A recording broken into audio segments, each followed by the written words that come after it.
네, 광야를 걷고 싶은 사람은 아마 아무도 안 계실 것입니다. 그러나 우리 인생에는 광야를 피할 수 있는 길이 없죠. 누구나 한 번은 광야 같은 인생의 어려움을 만납니다. 가정의 문제, 자녀의 문제, 건강의 문제, 학업이나 직장, 사업의 문제까지 다양한 광야가 있습니다. 이런 광야 길에서 우리는 인생의 낙담과 좌절을 경험하고요. 외로움과 두려움에 사로잡히게 될 때가 있죠. 광야에서는 우리 어떤 계획도 모두 실패로 돌아갈 수밖에 없습니다. 광야에서는 어떤 소망도 갖기 힘듭니다. 우리 어떤 기대도 처참하게 무너질 수밖에 없는 것이 바로 광야입니다. 그런데 성경은 이 광야로 인도하시는 분이 하나님이시다라고 말씀하고 있어요. 왜 하나님은 사랑하는 그 백성들을 광야로 나아가게 하셨을까요? 하나님은 왜 광야로 그들을 인도하셨죠? 애굽의 압제에서 벗어나게 하시기 위함이었습니다. 죄악의 그 소굴에서 벗어나 참 자유를 알게 하시기 위함이었어요. 노예의 신분에서 하나님의 거룩한 백성으로 삼으시기 위해서 그렇게 하셨죠. 그러나 그 과정은 너무나 힘든 과정일 수밖에 없었습니다. 광야를 지나야만 하는 일이었기 때문이죠. 애굽의 노예로 지내왔던 날 동안 이스라엘 백성은 자신들도 모르게 애굽을 의지하고 있었습니다. 정말 막강한 그 국방력에 자신들을 맡겨왔고 때로는 기름진 음식으로 허기를 달래며 노예로 사는 것도 괜찮다 하는 그런 만족스러운 마음을 가졌을지도 모르겠어요. 그런 그들을 하나님께서는 모세를 통해 출애굽하게 하셨습니다. 하나님 말씀에 따라 출애굽했으니까 그들 앞에 하나님의 그 축복의 길이 활짝 펼쳐져야 할 것 같은데 그들이 걷게 된 길은 광야였어요. 하나님의 말씀에 순종해서 그 길을 따라 나셨는데 그들이 머물러야 했던 곳은 광야의 천막이었습니다. 순종의 결과가 광야의 천막이라면 여러분들 순종할 준비가 되셨나요? 단번에 이스라엘 백성들은 모세를 향해 반기를 듭니다. 애굽 땅에 장지가 없어서 우리를 여기까지 끌고 나와 죽게 하렸냐며 모세를 향해 자신들의 불평과 불만을 쏟아내기 시작했습니다. 우리도 인생의 광야에서 하나님께 이렇게 불평과 불만이 뒤섞인 그런 질문을 할 때가 있는 것 같아요. 하나님, 제가 왜 지금 이 상황에 놓여야 합니까? 왜 내가 이 길에 들어서야 했습니까? 왜 이 길밖에 없었나요? 이 광야가 정말 맞는 길입니까? 언제까지 이 길에 있어야 합니까? 수십 번, 수백 번 다시 생각해봐도 이 길은 하나님이 인도하시는 길이 아닌 것 같아요. 하는 일마다 막히고 꼬이고 어떻게 나아가야 할지 전혀 모르겠는 상황 속에서 우리는 하나님께 감사드리기가 참으로 어렵습니다. 어쩌면 우리의 불평, 불만을 다 쏟아놓지 않는 것만으로도 하나님께 대한 최대한의 예의를 갖추는 것 같은 그런 마음이 들 때가 있어요. 그 삭막한 광야에서 우리가 기대할 수 있는 것이 무엇일까요? 아무도 나를 도울 수 없고 나의 힘으로는 아무것도 이뤄낼 수 없는 그 광야에서 우리가 무엇을 소망할 수 있을까요? 신명기의 전체 말씀은 모세가 이스라엘 백성에게 선포한 3번의 설교로 구성되어 있습니다. 모세의 설교를 듣고 있는 이스라엘 백성들은 홍해를 건넜던 이스라엘 백성들이 아니에요. 지금 이 설교를 듣고 있는 이스라엘 백성들을 홍해를 건넌 광야 1세대 이스라엘 백성들은 이미 그 40년 광야길에서 모두 죽었고 2세대 이스라엘 백성이 모세의 설교를 듣고 있습니다. 모세는 하나님께서 이들에게 주신 미션이 무엇인지 명확하게 하기 위해서 하나님의 말씀을 3번에 걸쳐서 전하고 있는 것이죠. 요단강을 눈앞에 두고 있는 모세는 하나님의 말씀을 전하고 있습니다. 요단강만 건너면 하나님께서 말씀하신 그 약속의 땅 가나안이에요. 그런데 모세는 그 앞에서 이스라엘 백성을 멈추어 세웠습니다. 다시 한번 이스라엘 백성들이 기억해야 하는 말씀이 있었기 때문이죠. 그리고 더욱이 모세는 가나안 땅에 들어가지 못하는 신세가 되었기 때문에 자신의 유언과도 같은 말씀을 이 세대 이스라엘 백성들에게 전하고자 했습니다. 이스라엘 백성들이 순종했던 가데스 바네아에서 정탐했던 그 사건을 시작으로 해서 가나안 땅에 들어가서 해야 할 일들까지 전하기 시작했어요. 그리고 하나님께서 우리에게 어떻게 행하셨는지, 하나님께서 하신 그 일들이 무엇인지 전하기 시작했습니다. 이것은 이스라엘 백성들이 40년 동안 광야를 지나면서 깨닫게 된 그 은혜의 결과였죠.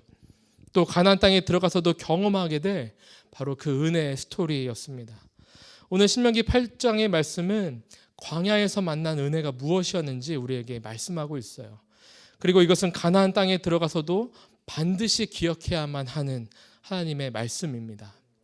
이 말씀을 함께 나누면서 광야의 길을 걷고 계신 성도님들이 계시다면 하나님의 위로가 있기를 간절히 소망합니다. 광야의 길을 모두 지나고 가나안을 앞두고 계신 분들이라면 광야에서 경험했던 그 하나님의 은혜를 다시 한번 기억하게 되시는 시간이 되기를 주님의 이름으로 축원드립니다. 첫째로 이스라엘 백성이 광야에서 만난 은혜는 말씀하시는 하나님, 그 말씀하시는 하나님을 만난 은혜였어요. 내가 오늘 명하는 모든 명령을 너희는 지켜 행하라.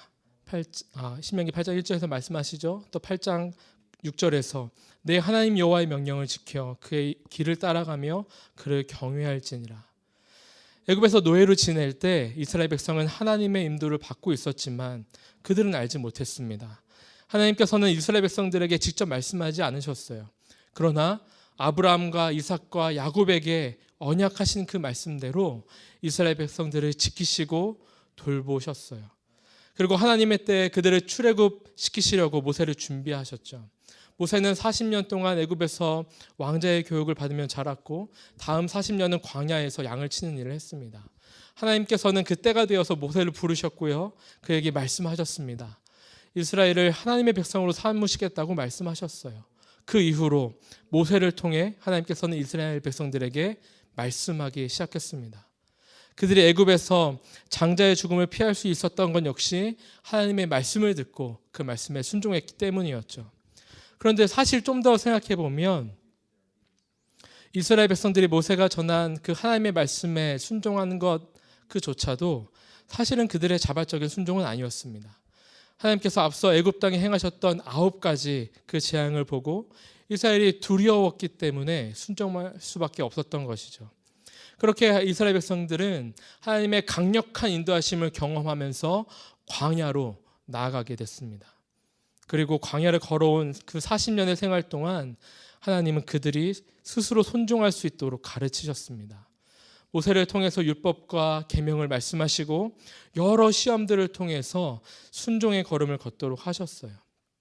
이스라엘이 애굽의 노예로 살면서 하나님을 잊어버리고 살았던 430년의 시간을 되돌리시기 위해서 하나님은 이스라엘을 40년의 시간 동안 그 광야에 두셨습니다. 40년 동안 하나님의 말씀을 따라 살도록 훈련시키셨어요. 이것이 이스라엘 백성에게 너무나 고통스러운 시간이었지만 하나님 앞에서 이스라엘 백성이 거룩하게 구별되는 그런 시간이었습니다. 그리고 그곳에서 이스라엘 백성들은 하나님을 만날 수 있었죠. 이처럼 광야는 하나님을 만나는 자리입니다. 물 한 모금, 풀 한 폭이 내 몸으로는 어찌할 수 없는 그 광야에서 하나님은 우리를 기다리고 계세요. 아무것도 기댈 것 없고 아무도 의지할 수 없는 그곳에서 하나님은 우리에게 말씀하십니다. 내가 너와 항상 함께한다. 두려워하지 말아라. 내가 너의 방패가 되어줄게. 내가 너의 산성, 너의 피할 바위가 되어줄게. 너는 나를 따라오렴. 그러나 이스라엘 백성은 이 40년 광야길에서 하나님의 말씀에 온전히 순종하지 못했어요. 왜 순종하지 못했을까요? 아니, 왜 순종하지 않았죠? 그렇게 수많은 이적을 직접 체험하고 날마다 하나님의 공급하시는 그 만나를 먹으면서도 왜 하나님을 따르지 못했을까요? 많은 이유가 있겠지만 대표적인 이유는 이스라엘 백성은 하나님이 아닌 모세를 보았기 때문입니다. 사람을 보았기 때문이에요. 구름기둥과 불기둥으로 인도하시는 그 하나님을 바라보지 못하고 사람 모세를 보았어요. 지금 우리는 성경을 가지고 있기 때문에 언제든 하나님의 말씀을 읽을 수 있지만 이스라엘 백성에게는 성경이 없었습니다. 항상 하나님께서 모세를 통해 말씀하셨기 때문에 이스라엘 백성들은 항상 모세를 볼 수밖에 없었죠. 모세가 하는 말을 들을 수밖에 없었습니다. 그런데 가만히 보니 모세도 사람이거든요. 이방 여인을 아내로 맞이하기도 하고 화가 나서 반석을 2번 내려치기도 하고 자신들과 똑같이 하나님 앞에 실수 많은 사람인 거예요.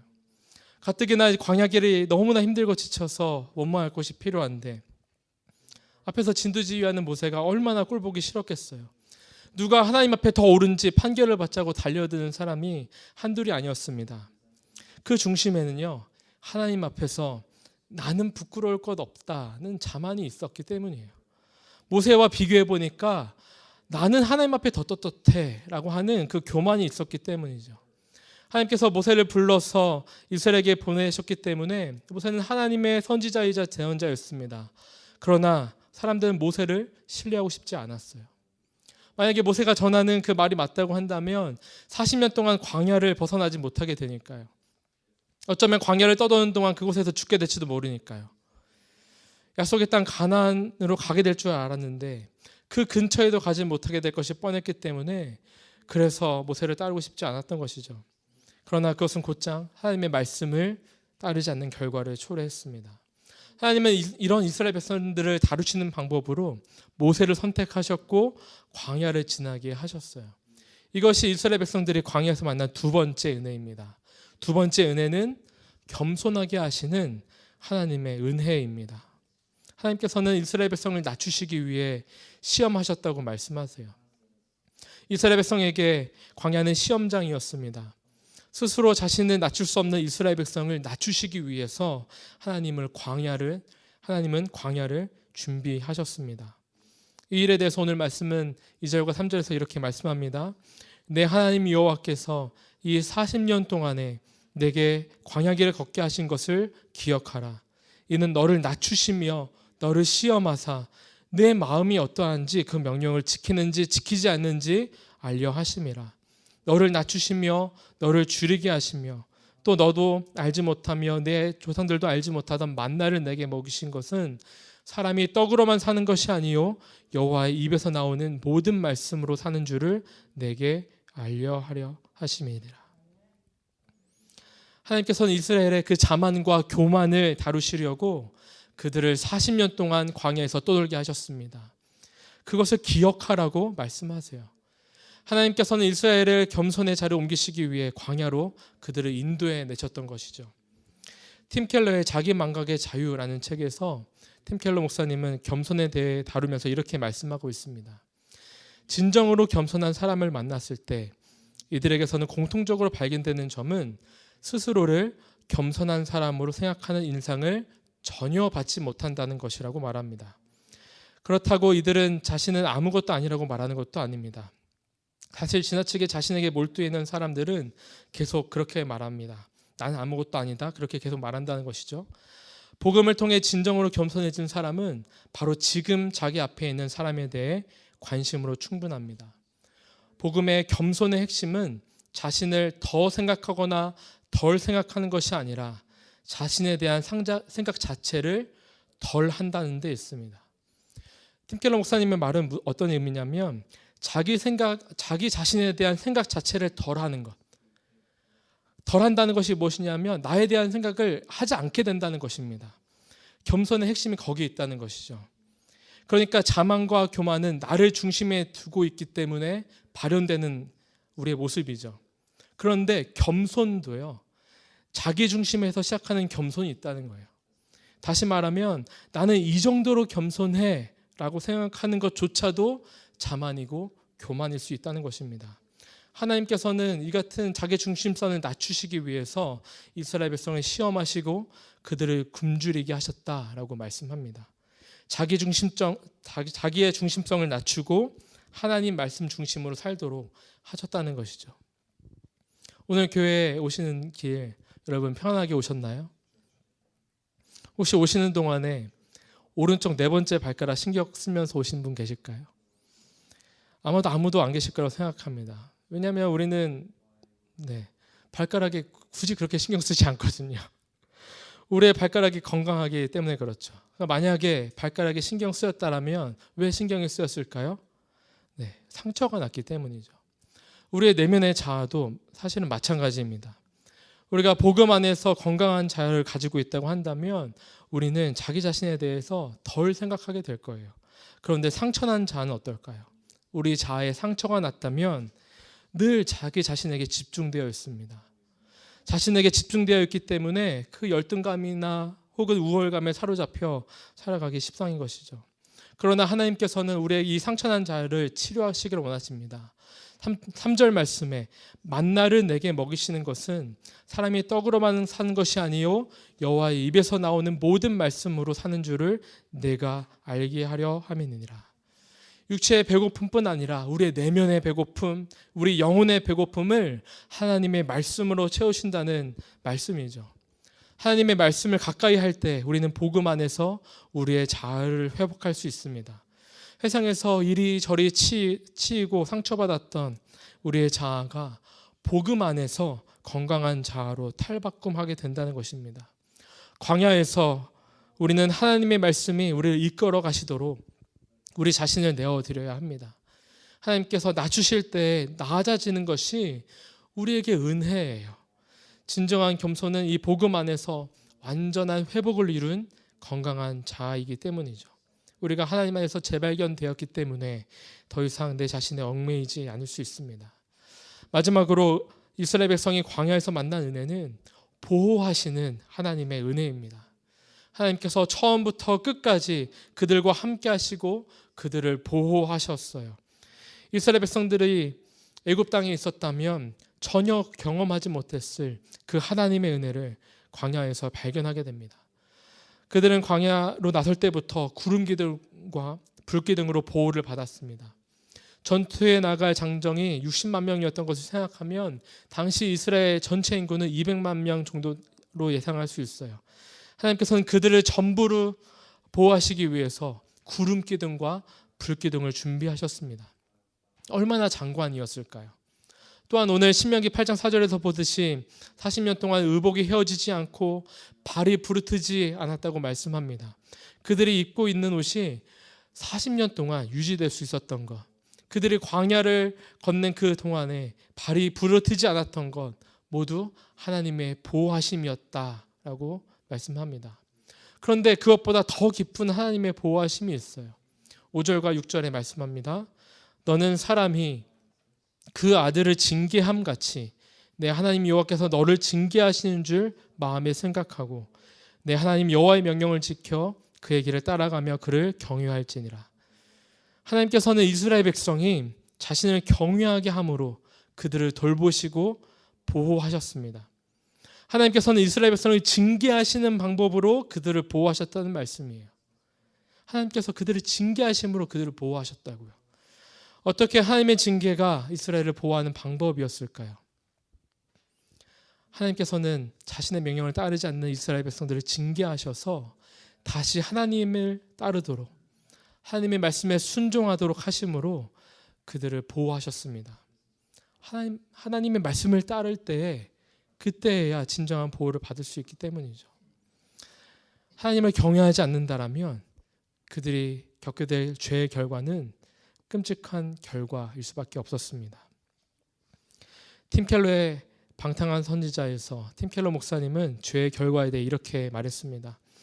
죄의 결과는 흔히 많은 양의 방사선에 노출되었을 때 신체에 나타나는 반응과 더 비슷하다. 노출되는 순간에는 바로 고통을 느끼지 못한다. 총알이나 칼에 맞는 것과 다르다.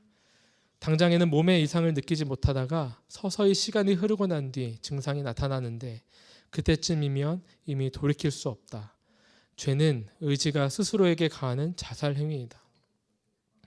죄의 결과는 대량의 방사선에 노출된 것처럼 당장 그 결과가 나타나지 않지만 결국은 죽음을 가져온다는 것이죠. 하나님께서는 그 끔찍한 죄의 결과에서 벗어나시게 하기 위해서 징계라는 방법으로 우리를 보호하시고 하나님을 경외하도록 하십니다. 하나님을 경외하는 마음은요, 하나님을 두려운 존재로 인식하게 되었을 때 생겨납니다. 인간 존재보다 더 크고 숭고하며 경이롭고 압도적인 존재로 하나님을 인식하게 되었을 때 우리는 하나님을 경외하게 됩니다. 이것이 우리가 하나님을 예배하는 이유이기도 합니다. 하나님을 경외하지 않고는 우리는 진정한 예배를 하나님께 드린다고 할 수 없죠. 하나님은 우리 각 사람의 마음의 중심을 아시고 우리를 하나님의 방법으로 인도하십니다. 지금 이스라엘 백성은 모세를 통해 가나안 땅을 목전에 두고 이 말씀을 듣고 있어요. 지난 40년 동안 광야에서 일어났던 하나님의 도우심과 인도하심과 보호하심, 그 이야기가 이제 가나안으로 들어가는 이스라엘 백성들에게 과연 어떻게 들렸을까요? 이제 너희는 광야에서 모든 훈련 마쳤으니까 가나안 땅에서 너희가 하고 싶은 대로 하라, 그런 말씀이었을까요? 아니죠. 이제는 다른 훈련이 기다리고 있다. 이제는 다른 훈련이 기다리고 있어 라는 그런 말씀이죠. 광야에서는 굶주리며 방황하는 시험이었다고 한다면 가나안에서는 풍요로움과 수많은 유혹의 시험이 기다리고 있다는 말씀입니다. 가나안의 그 풍요로움 속에서도 이 모든 것을 주신 하나님을 찬양하라는 것이 오늘의 말씀입니다. 우리가 읽진 않았지만 이어지는 11절부터 20절까지의 말씀에서는 하나님 여호와를 잊지 말라라는 그 주제로 이어져요. 광야로 인도해내셨던 그 하나님이셨다라면 이제 가나안 땅으로 들여보내시는 분도 하나님이시는 것을 잊지 말라는 말씀입니다. 어느 것을 출입하든지 우리의 출입을 지키시는 분이 살아계신 하나님이심을 잊지 않으시길 주님의 이름으로 축복합니다. 광야는 하나님을 만나는 은혜의 장소입니다. 광야에서 하나님은 자신의 백성을 겸손하게 낮추시며 하나님의 말씀으로 회복시키십니다.